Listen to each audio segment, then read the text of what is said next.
সমবায় ব্যাংকের সাবেক চেয়ারম্যান আওয়ামী লীগ নেতা মহিউদ্দিন আহমেদ মহি ও তার দুই স্বজনের সহযোগিতায় মাত্র ৪ মাসে ১২,০০০ ভরি স্বর্ণ লোপাট, এমন দাবি ব্যাংকটির বর্তমান কর্মকর্তাদের। তারা জানান, রাজনৈতিক প্রভাবে দুদকের মামলার চার্জশিট থেকে নিজের নাম সরান তিনি।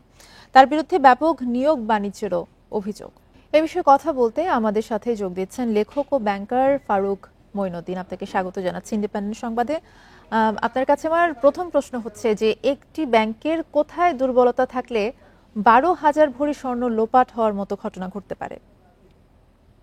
ধন্যবাদ। দুর্বলতাটার মূল বিষয়টা হচ্ছে যে আমরা সবসময় একটা কথা বলি, সুশাসন। এখন একজন চেয়ারম্যান, একজন ক্যাশ ইনচার্জ এবং আরেকজন কর্মকর্তার সাথে যোগসাজশে যদি ভল্টের মধ্যে প্রবেশাধিকার পেয়ে যায়, তাহলে বুঝতে হবে সেই ব্যাংকে সুশাসন কিংবা কোনো সিস্টেমই ছিল না। আসলে এটা একেবারে অবিশ্বাস্য। এবং আরো অবিশ্বাস্য, এটি ঘটেছে ৩ বছর আগে। আজকে আমরা সরকার পরিবর্তনের পর এটা প্রেসে এসছে, আমরা জানতে পারছি। ৩ বছর আগের একটি ঘটনা, ২১ সালে সম্ভবত। সেই ঘটনাটা এখন মাত্র এটা জনসমক্ষে আসে। এবং আরো আরো যে ইয়ার বিষয়টি ছিল, মানে সত্যিকার অর্থেই অবিশ্বাস্য বিষয়টি ছিল, সেটি হচ্ছে প্রধান আসামি কিংবা যার মদতে এটা হয়েছে, চেয়ারম্যান, তাকে তিনি এটি আদালত থেকে নিষেধাজ্ঞা নিয়ে এসে এটার উপরে স্ট্যাটাস কো জারি করেছেন। তো ব্যাপারটা মানে এরকমই দাঁড়াচ্ছে যে যত অপরাধী হোক না কেন, এগুলোর কখনোই বিচার হবে না।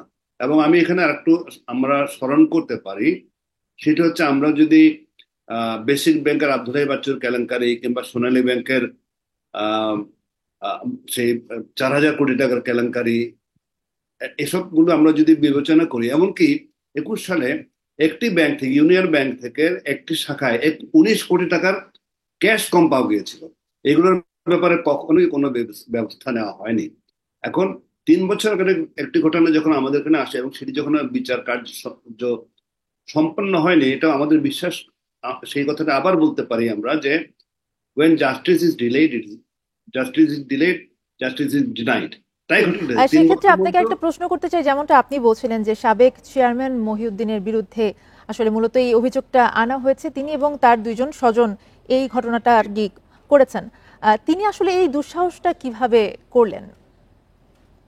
প্রথম কথা হচ্ছে যে আপনাদের নিউজে আপনারা বলেছেন রাজনৈতিক বিবেচনায় তাকে চেয়ারম্যান করা হয়েছিল। প্রথম দুঃসাহস এখান থেকে আসে।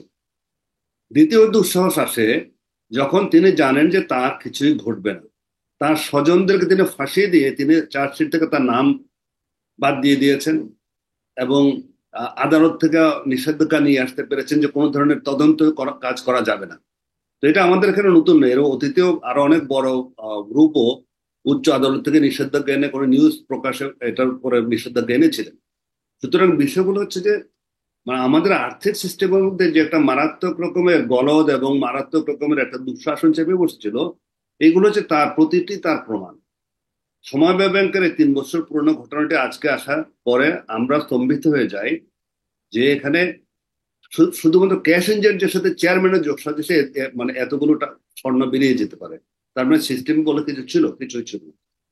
একটি ব্যাংকে সবসময় যে কোনো ধরনের দুর্ঘটনা রোধের জন্য যে সিস্টেমগুলো আছে, সেগুলো যখনই কাজ করবে না কিংবা একটি মাত্র সিস্টেমের চেঞ্জ যখন ভেঙে যাবে, তখন বুঝতে পারবে যে সেখানে যে কোনো ধরনের দুর্ঘটনা এবং দুর্নীতি ঘটতে পারে। এবং সেই কারণেই এই সুশাসনের মাধ্যমে এই চেইন অফ কমান্ড গুলো এবং তার প্রতিটা পদক্ষেপ, যার টার্মস অফ রেফারেন্স, প্রতিটা জিনিস, এসওপি যেটাকে বলে স্ট্যান্ডার্ড অপারেটিং প্রসিডিউর, এগুলো যখন মানা হয়, সেক্ষেত্রে তখন যদি আপনার কথা ধরে যদি বলতে চাই যে দুদকের চার্জশিট থেকেও তিনি নিজের নাম সরিয়েছেন, যেটা বলছিলেন আপনি, রাজনীতি কি আসলে তার সমস্ত শক্তির উৎস ছিল তাহলে? আমরা তো তার রাজনৈতিক পরিচয় আমরা যা জানতে পারি তাতে তো সেটি প্রমাণিত হয়। এমনকি আপনি দেখেন, আমরা আব্দুল হাই বাচ্চুর কথা ফেরত যাই, পত্রপত্রিকায় এসছে যে তাকে কি কারণে সেই বেসিক ব্যাংকের চেয়ারম্যান নিয়োগ করা হয়েছিল এটা কেউ জানে না। এর রাজনৈতিক বিবেচনা অনেক কিছু হয়েছে, ব্যাংক দেওয়া হয়েছে। সুতরাং এখানেও তার সমবায় ব্যাংকের মতো চেয়ারম্যান, কিন্তু তার রাজনৈতিক পরিচয় যেটি পাওয়া যায় তাতে সমবায় ব্যাংকের মতো একটা ব্যাংকের চেয়ারম্যান হওয়ার তার যোগ্যতা ছিল কিনা আমরা প্রশ্ন তুলতে পারি। সুতরাং এখানে তার একমাত্র যোগ্যতা ছিল তার একটা রাজনৈতিক পরিচয় ছিল। এই ছাড়া তো আমরা তার দ্বিতীয় কোনো যোগ্যতা দেখতে পাচ্ছি না। যেহেতু তিনি আর্থিক আহ আর মানে সিস্টেমের ভিতরে কিংবা এই টোটাল ইন্ডাস্ট্রিতে, ফিনান্সিয়াল ইন্ডাস্ট্রিতে তার নাম কেউ জানে না, তাহলে তার একমাত্র যোগ্যতা ছিল অবশ্যই রাজনৈতিক পরিচয় বলবো।